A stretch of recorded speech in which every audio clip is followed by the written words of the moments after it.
Peut-on sérieusement croire que le Dieu qui a créé les cieux et la terre, l'univers et tout ce qu'il renferme, a choisi de compiler tout ce qu'il avait à dire à l'humanité dans 66 livres, et qu'une fois ces livres scellés, il n'avait plus rien à nous dire? Absolument pas. Dieu parle encore aujourd'hui. Il le fait tantôt d'une manière, tantôt d'une autre. Et l'une des façons dont il nous fait connaître sa volonté aujourd'hui, en plus de sa parole écrite, c'est par la prophétie. Dieu prophétise, ou Dieu envoie des hommes et des femmes qui prophétisent en son nom. Et vous avez certainement déjà été témoin de ces choses merveilleuses que Dieu avait à vous faire connaître, qu'il avait à vous dire.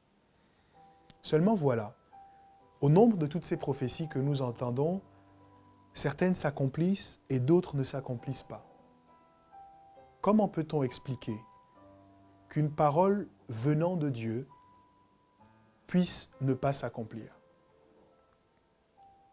Et au fait, si elle ne s'accomplit pas, est-ce vraiment Dieu qui a parlé? Dans le précédent numéro de cette émission, nous avons montré que la prophétie pouvait être scindée en deux catégories. Qu'il y a des prophéties de bonheur et des prophéties de malheur.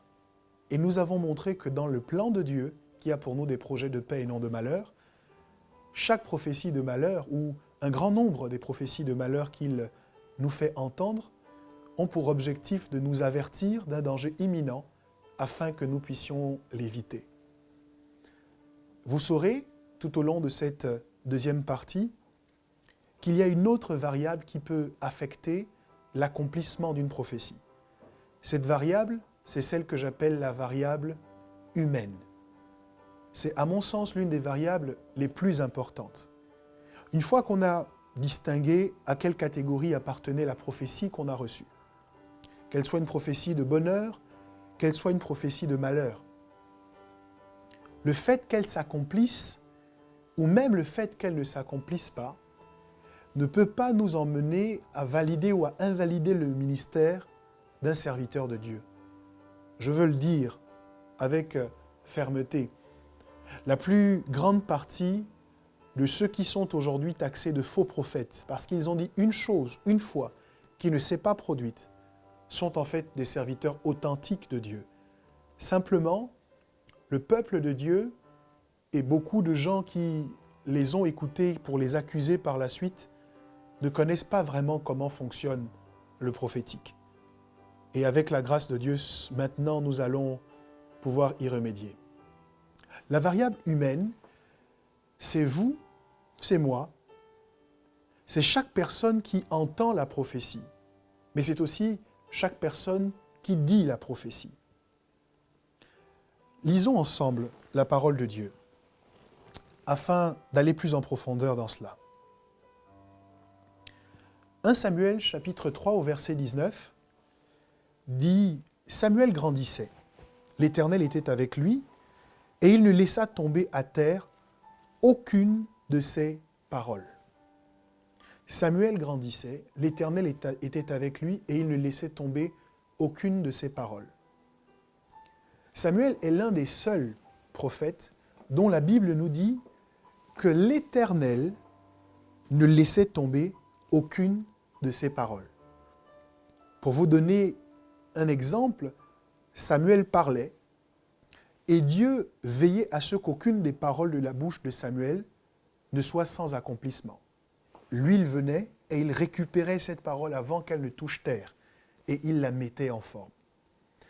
La première notion ou le premier point que je veux aborder dans la dimension de la variable humaine, c'est une question: qui a parlé? Vous devez savoir que même quand une prophétie vient de Dieu, la personne qui prononce la prophétie influence la prophétie. Tout le monde ne s'appelle pas Samuel. Tout le monde ne s'appelle pas Élie. Tout le monde n'est pas Jean.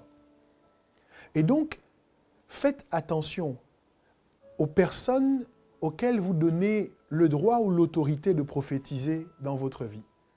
Parce que quand bien même elle vous dirait des paroles vraies, ces paroles ne s'accompliraient pas à cause du canal qui a été utilisé. Celui qui porte la prophétie est comme un canal,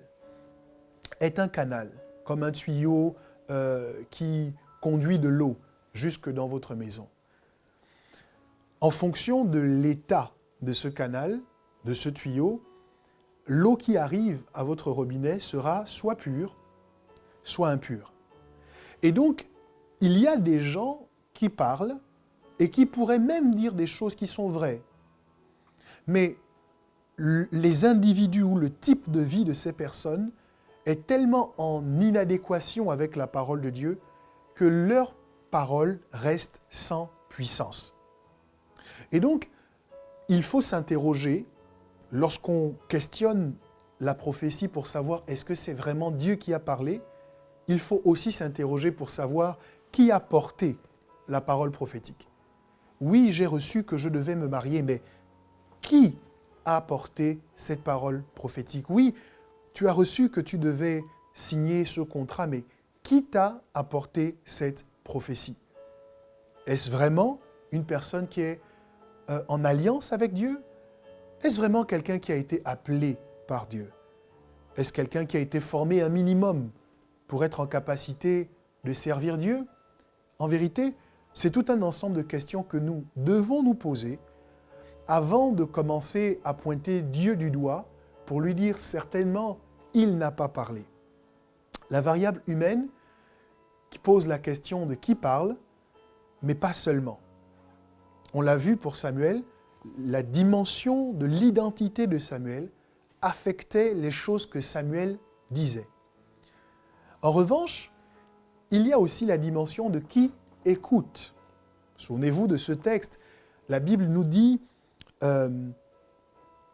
c'est dans le chapitre 1 de l'Évangile selon Jean, au sujet de la parole de Dieu, mais à tous ceux qui l'ont reçu, à ceux qui croient en son nom, elle a donné le pouvoir de devenir enfants de Dieu. Il est question ici de la parole. Et pour que vous compreniez bien, la Bible nous dit que la parole vient et qu'il y a un pouvoir qui accompagne la parole. Cette parole qui est venue, c'est Jésus-Christ. Jésus qui s'est présenté comme Fils de Dieu. Et ceux qui ont reçu la parole qui est venue comme Fils de Dieu ont également reçu le pouvoir de devenir enfants de Dieu. Cela signifie que chaque fois qu'une prophétie est libérée, il y a aussi une puissance qui porte la prophétie. Et nous pouvons entendre la parole, mais si nous ne recevons pas la parole, nous ne recevons pas la puissance qui permet à la parole de produire des résultats. C'est très important. Celui qui écoute est responsable de l'accomplissement ou du non-accomplissement de la parole qu'il a reçue. S'il ne l'écoute pas avec attention, et surtout s'il ne la reçoit pas par la foi, il lui est impossible d'emmener cette parole à l'accomplissement. Oui, vous avez reçu une prophétie. Certainement, vous l'avez reçue de quelqu'un qui est vraiment en alliance avec Dieu. Mais est-ce suffisant? La grosse question qui reste en suspens, c'est « Et vous, qui l'avez reçu, qui êtes-vous » Est-ce que vous-même, vous êtes en alliance avec Dieu? Est-ce que vous-même, vous êtes décidé, résolu à croire en cette parole pour la voir s'accomplir dans votre vie? Il faut, pour que la prophétie s'accomplisse, avoir entendu la parole, mais il faut aussi avoir reçu la puissance. C'est cette deuxième variable qui cause un grand nombre de non-accomplissements de paroles prophétiques.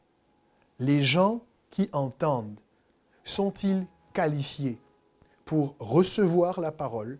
Ont-ils décidé de travailler à l'accomplissement de la parole? Tout cela est une grande question. Vous avez déjà croisé quelqu'un qui vous a dit « Dieu m'a parlé, il m'a donné une parole de prophétie, et donc je sais que quoi qu'il arrive, elle s'accomplira. » Et ils finissent en disant « Elle s'accomplira certainement. » Mais il ne vous aura pas échappé que la parole peut ne pas s'accomplir, même dans la vie de personnes qui tiennent ce genre de discours. Sur quoi il se base pour annoncer que la parole s'accomplira certainement? Sur un texte que Dieu a inspiré à Habakkuk, qui lui a dit « Écris la prophétie, grave-la afin qu'on la lise couramment sur des tables de pierre. » Et en lui parlant de cette prophétie, il lui dit « C'est une prophétie qui court à son terme, son temps est fixé, elle s'accomplira et elle s'accomplira certainement. » Oui, cette prophétie s'accomplira certainement, mais je crois que ce qu'on oublie de préciser, c'est qu'Habakkuk commence ce texte en disant « J'étais à mon poste ». Et vous qui avez reçu la prophétie, êtes-vous à votre poste? Comprenez, mes amis, que chaque prophétie que vous recevez vous engage à travailler pour l'emmener dans le monde des formes. Chaque prophétie que vous recevez engage votre responsabilité. Oui, vous avez reçu la prophétie selon laquelle vous signerez un contrat. Mais c'est de votre responsabilité de préparer votre entretien au mieux de vos capacités pour donner le meilleur de vous-même. Parce que la prophétie s'accomplira certainement lorsque vous serez à votre poste. Quel étudiant, n'étudiant pas ses leçons, dira « le pasteur a prophétisé en début d'année que c'est l'année de mon succès », ira se présenter aux examens en disant « puisque c'est la prophétie que j'ai reçue, elle s'accomplira certainement ». Qu'il me soit permis de dire à cet étudiant qu'il échouera et il échouera certainement. Parce qu'en vérité, sa responsabilité est engagée. N'allez pas dire ensuite que l'homme de Dieu a menti. N'allez pas dire que c'était une fausse prophétie. Parce que pour que la prophétie s'accomplisse certainement, vous devez vous positionner à votre poste. Ça, c'est la variable humaine. C'est une variable qui détermine si la prophétie va s'accomplir ou pas. La vraie question qu'elle sous-entend, c'est est-ce que vous allez faire tout ce que vous devez faire pour que cette prophétie s'accomplisse? Certes, vous avez entendu que Dieu vous fera prospérer. Mais qu'est-ce que vous faites de vos mains tous les matins, tous les jours, pour que cette prospérité soit enfin votre réalité? Tant que vous croiserez les bras, la Bible dit, un peu croiser les bras, et la pauvreté te surprendra comme un homme en armes. Ainsi, la pauvreté suit la paresse, et c'est le travail, les efforts qui nous permettent de produire de la richesse. On peut se demander dans ces conditions, à quoi sert la prophétie? La prophétie nous renseigne sur le fait qu'il y a une faveur spécifique. Dieu a ouvert le ciel pour que nos efforts produisent beaucoup plus de résultats. Un peu comme Isaac, qui en pleine période de famine, a semé et a récolté au centuple. Il n'y avait pas de raison naturelle ou d'explication naturelle à ce qu'après son travail, Isaac récolte au centuple dans un pays en famine. Mais il y avait une faveur sur sa vie. Et lorsque vous recevez une prophétie, c'est une façon pour Dieu de vous dire « je te favorise dans tel couloir, je te favorise dans tel domaine ». Mais la faveur n'est rien sans le labeur. Ainsi, chacun d'entre vous a aujourd'hui la responsabilité de se mettre en mouvement, une fois qu'il a reçu une bonne parole de Dieu, de se mettre en action pour que cette parole, enfin, puisse voir le jour. Croyez-moi, travaillez et vous verrez que Dieu a vraiment parlé. Je vous partagerai, dans notre prochain numéro, je vous partagerai un autre secret que j'appelle la variable testamentaire, qui viendra clore nos échanges sur le sujet du prophétique, afin que vous sachiez répondre à cette question.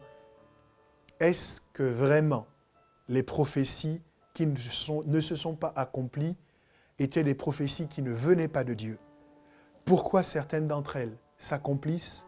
Pourquoi certaines ne s'accomplissent pas? Je vous dis à très bientôt.